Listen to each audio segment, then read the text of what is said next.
Sadhu Singh ARB गणित जलेसर। देखिए बच्चों, मैं आज कंपोजिट विद्यालय मानवी में हूँ। देखिए बच्चों, ये इस तरह की आकृति आपने देखी होगी, ऐसी आकृति जिसमें लंबाई हो और चौड़ाई हो। बताइए आप इस आकृति को क्या बोलते हैं? आयत। क्या बोलते हैं?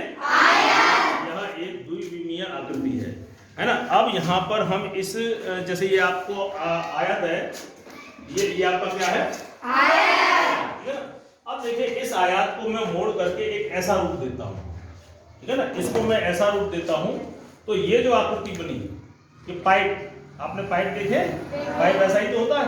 तो पाइप जैसी जो आकृति है उसे हम बेलन बोलते हैं। क्या बोलते हैं? और इंग्लिश में उसको सिलेंडर बोलते हैं। जैसा कि आप तुम मेरे हाथ में देख रहे हो कि ये आयत है, और आयत को इस तरह मोड़ने पर मैंने जो बनाई जो आकृति, वो क्या कहलाती है? अर्थात दो विमीय आकृति आयत को मोड़ करके, इस तरह मोड़ करके रोल किया जाए तो जो आकृति बनती है वो आपकी क्या बनती है? यानी एक द्विविमीय आकृति को के सरफेस को मोड़ करके हम त्रिविमीय आकृति बना सकते हैं। ये तीन विमा है इसमें लंबाई भी है, ये लंबाई भी है, और ये इसकी चौड़ाई भी है, और इसकी ऊंचाई भी है, ठीक है ना। तो इस तरह से ये त्रिविमीय आकृति हो गई।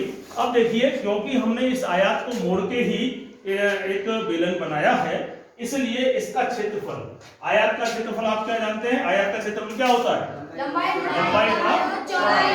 यहाँ पे लंबाई कितनी है? 44, और ये चौड़ाई कितनी है? 30। अगर हम इसको गुणा करें तो 0 का तो 0 हो गया, 3 चौक 12 हासिल 1, 3 चौक 12 और 1 13 वर्ग सेंटीमीटर।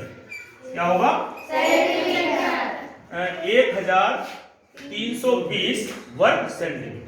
अब देखिए, इसी आयत को मोड़ करके हमने क्या बनाया है? बेलन। अगर इस बेलन को मोड़ करके बनाने के बाद मैंने इसका व्यास नापा, तो ये व्यास जो है 14 सेंटीमीटर बनता है। कितना? 14। लेकिन आप जानते हो कि व्यास जो है वो, त्रिज्या जो है वो व्यास की आधी होती है। तो त्रिज्या कितनी होगी? 14 की आधी कितनी हो गई? 7। तो देखिए, अब यहाँ पे इसका बेलन का वक्र प्रस्थ जो है उसका क्षेत्रफल होता है 2 पाई r h।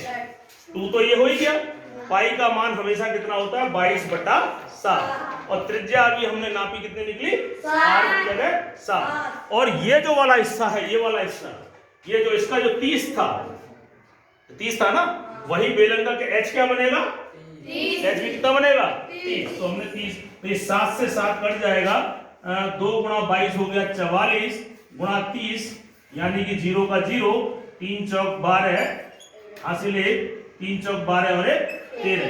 देखो 1300 वर्ग सेंटीमीटर, 1320 वर्ग सेंटीमीटर, 1300 वर्ग सेंटीमीटर, 320 वर्ग सेंटीमीटर। इससे क्या पता चला कि इसका क्षेत्रफल और इस बेलन का वक्र क्षेत्रफल बराबर होता है। कितने लोगों को समझ आया? ठीक है, बहुत बहुत धन्यवाद, तालियां बजाइए अपने लिए।